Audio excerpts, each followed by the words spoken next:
Hello friends. आज है 26 नवंबर 2025। आज हम बात करने जा रहे हैं निफ्टी के आउटलुक के बारे में और साथ में bank Nifty and option chain भी देखेंगे कि इस कोडिंग मार्केट क्या करने वाला है। लेवल्स देखेंगे, साथ में हम जो ब्रेकआउट स्टॉक्स हैं आज के लिए हमें कौन से ध्यान में रखना है स्विंग ट्रेडिंग के लिए आने वाले 1 से 2 वीक के, वो भी हम साथ में शेयर करेंगे। तो आइए चलते हैं, हम देखते हैं चार्ट्स के ऊपर। ये देखिए, हम देखते हैं निफ्टी का चार्ट। कल निफ्टी में जैसे हमने बात की थी कि इस एरिया को होल्ड करना चाहिए और यहाँ रेजिस्टेंस होंगे। ये जो एरिया थे 25,800 के आसपास, वो इधर उसने ब्रेक डाउन करा नीचे 900 के आसपास। और अभी नीचे की तरफ ये नेक्स्ट जो लेवल है सपोर्ट के 25,750 के आसपास बन रहा है। तो हमें यहाँ पे फोकस करना है इस एरिया पे, क्योंकि ये जो आया है ना डाउन नीचे की तरफ, ये बिल्कुल डायमेट्रिक पैटर्न में डाउन आया है। देखिए, हम यहाँ बात करते हैं डायमेट्रिक जो एलिट वेव में होता है, ये ए वेव होता है, ये बी है, ये पूरा सी वे में है, ये डी है, ई वे में नीचे आ रहा है, वो से पहले एफ और उसके बाद जी अंत करता हुआ है। अभी आज जो न्यूज मिली है हमें वहां से, रशिया यूक्रेन वॉर की, जो ऐसे डोनाल्ड ट्रम्प बोल रहे हैं कि वो हमने साइलेंटली खत्म कर दिया इस वॉर को। और उस न्यूज की वजह से हो सकता है आज निफ्टी फिफ्टी में 100 से 150 पॉइंट का गैप अप मिल जाए, बट उस गैप अप के बाद भी मार्केट में थोड़ा प्रेशर ही रहेगा और एक बार नीचे की तरफ आके मार्केट ड्रिफ्ट करेगा नीचे डाउन साइड में।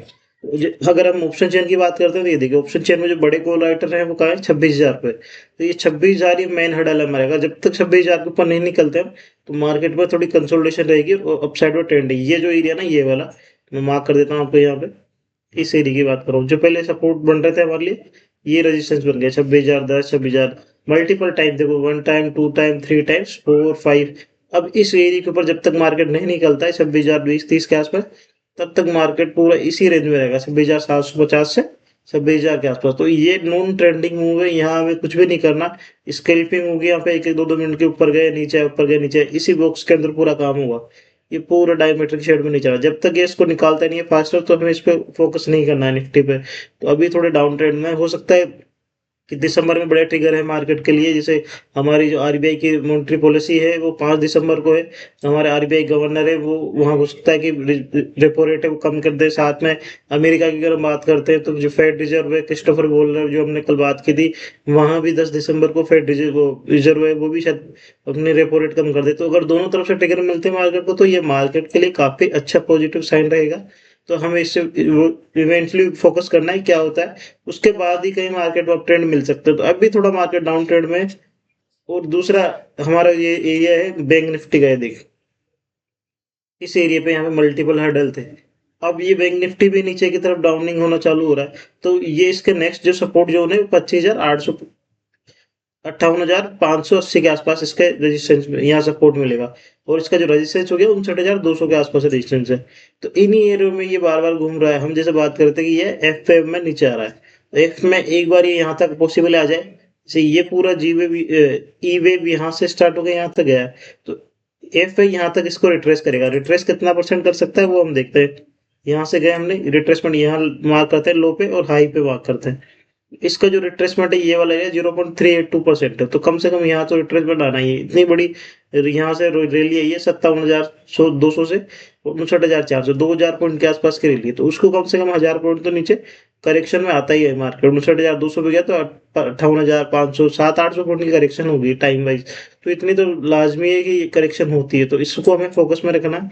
बैंक निफ्टी अभी थोड़ी कंसोलिडेशन में, तो ये अभी बिल्कुल भी ऑप्शन बाइंग के या ट्रेंडिंग के मौके नहीं है। ये ऑप्शन सेलर्स के लिए बढ़िया है। टाइम वाइज करेक्शन होंगे और इंट्राडे में बेस हो सकता है, जैसे 2 दिन से हो रहा है कि क्लोजिंग के टाइम पे अचानक से कैंडल नीचे डाउन आती है, 1 1.5 घंटा लास्ट का जो होता है उस पर बहुत प्रेशर होता है। जैसे कल भी देखो, यहाँ तक सही था 2 बजे तक, 1 घंटे में लास्ट के में करेक्शन नीचे है, ये परसों का था 2:45 तक, उसके बाद 1 घंटे में 3:15 तक, पूरा आधा 1 घंटे में डाउन कर गया पूरा मार्केट।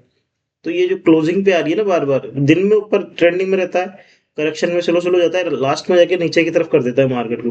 तो ये थोड़े इश्यू हैं, इन पे फोकस करना है, क्योंकि ये भी करेक्टिव वेव में है, एफ वेव के अंदर है। तो जब तक ये करेक्शन पूरी नहीं होती, कंप्लीट नहीं होती, फास्ट से ब्रेकआउट नहीं होता, तो हमें इस पे फोकस नहीं करना है।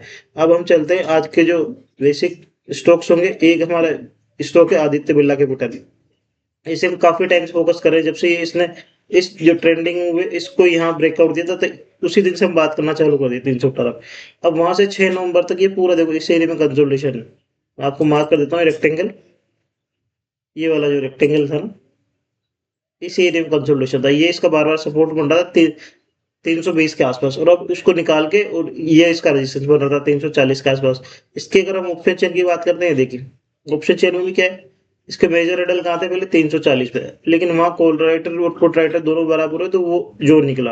अब नेक्स्ट हर्डल है इसका 350। 350 मुझे लगता है जिस हिसाब से चार्ट पैटर्न है, वॉल्यूम्स भी पिछले काफी 2 वीक से डाउन हो गई थी, अब कल अच्छी वॉल्यूम आई, कैंडल भी काफी अच्छी बड़ी कैंडल है, स्ट्रॉन्ग कैंडल है, तो ये हो सकता है इसको भी निकाल दे। तो इसको भी हमें फोकस में रखना है, आदित्य बिरला कैपिटल।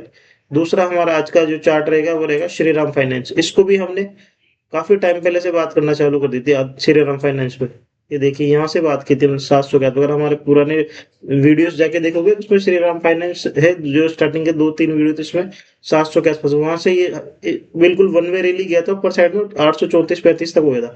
अब ये इस एरिया का कंसोलिडेशन है, 810 राउंडिंग बॉटम है, इस राउंडिंग बॉटम को निकाल रहा है, यहाँ से पूरा राउंडिंग उठाना, कल कैंडल भी अच्छी है, और इस एरिया को निकालने के बाद वापस हो सकता है बड़ा ट्रेंड मूव मिले। ये पूरा यहाँ से स्टार्ट हो, बस 2 3 4 5, ये देखिए एलिट वेव, अभी फिफ्थ वेव में ये ऑन गोइंग है। यहाँ से हम देखते हैं ये ये पूरा एलिट वेव के अकॉर्डिंग है ना, 1 2, ये पूरा 3, ये 4, हो सकता है 5 अपर ट्रेंड में जाए और अच्छा खासा कंसोलिडेशन। उसके लिए बेस जोन जो हमारा रहेगा, ये वाले ये बेस रहेंगे हमारे ना इस एरिया पर, तो यहाँ फोकस करना है हमको, तो अपर साइड में ट्रेंडिंग में मिल सकते हैं। तो ये हमारे आज के 2 हाईलाइटेड स्टॉक थे, बट 1-2 स्टॉक और जो मैं आपको देना चाहता हूँ, जिसके हम काफी पहले से बात करें, हीरो मोटर को मैंने जो पोस्ट किया था कि ऑटो में ब्रेकआउट है, उसी के बाद उसी दिन इस कैंडल आई यहाँ पे, इतनी बड़ी कैंडल, उसके बाद देखो अप साइड में गया, 2 दिन कंसोलिडेशन, फिर इतनी बड़ी कैंडल आई, अभी 3-4 दिन अब गया, 3 दिन की कंसोलिडेशन, फिर ब्रेकआउट है अप साइड में। तो ये जो कैंडल आई ना, कल हो सकता है और 1-2 बड़ी कैंडल मिल जाए, जैसे यहाँ हुआ था, इस एरिया का कंसोलिडेशन हुआ, ब्रेकआउट, बड़ी कैंडल, 2-3 दिन पोस्ट, फिर एक बड़ी कैंडल, 2-3 दिन पोस्ट, फिर बड़ा ट्रेंडिंग हो, फिर 2-3 दिन देखो पोस्ट कैंडल मिली, फिर एक ट्रेंडिंग मूव मिला, यहाँ पोस्ट, यहाँ ट्रेंडिंग मूव। तो इसी तरीके से बड़े ट्रेंड जो होते हैं सेम इसी वे में जाते हैं अप साइड में।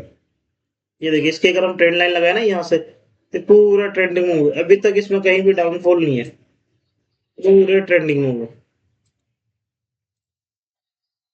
ये देखिए पूरा डायमेट्रिक वेव है, यहाँ से स्टार्ट हुआ, ये एबीसी करता, ये ए बी सी डी, ये ई यहाँ तक आ रहा है, एफ आई, फिर जी है, इस तरीके से मार्केट अब ट्रेंड में जा रहा है। तो ये पूरा ट्रेंड लाइन है, दोनों तरफ से पैरेलल ट्रेंड लाइन, इस पे फोकस करना है।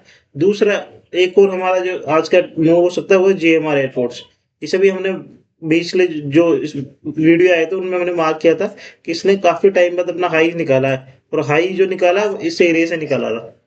ये कम से कम 1 ईयर की करेक्शन है, 31 जुलाई 2024 से करेक्शन है, यहाँ पे इस एरिया पे जो निकाला है ना इसने, इस पूरे राउंडिंग बॉटम को यहाँ से निकाल के, तो इस वॉल्यूम भी इंक्रीज हुई थी बड़ी कैंडल। अब क्या कर रहा है ये 4-5 दिन से कंसोलिडेशन में, इस कंसोलिडेशन के ऊपर जब भी निकालेगा मार्केट, आज निकाल दे, कल निकाल दे, कोई पता नहीं कब निकालेगा, तो जिस दिन निकालेगा 1-2 दिन के अंदर, तो उसको हमें फोकस करना है, वहां से फिर हमें बड़े ट्रेंडिंग देखने को मिल सकते हैं, क्योंकि अब इस पर ट्रेंड चेंज हो गया है। जो कंसोलिडेशन का ट्रेंड था ये वाला पूरा एरिया खत्म होके अब साइड में गया। अब देखिए जाते कैसे हैं ये यहाँ देखिए, मैं आपको इजिली समझाने के लिए बता रहा हूँ। यहाँ पे जैसे ये ट्रेंडिंग में मिले बड़े, 3-4 दिन कंसोलिडेशन ऊपर गया, 3-4 दिन की कंसोलिडेशन 53 पे से सीधा कहाँ पहुंच गया 66 रुपीज।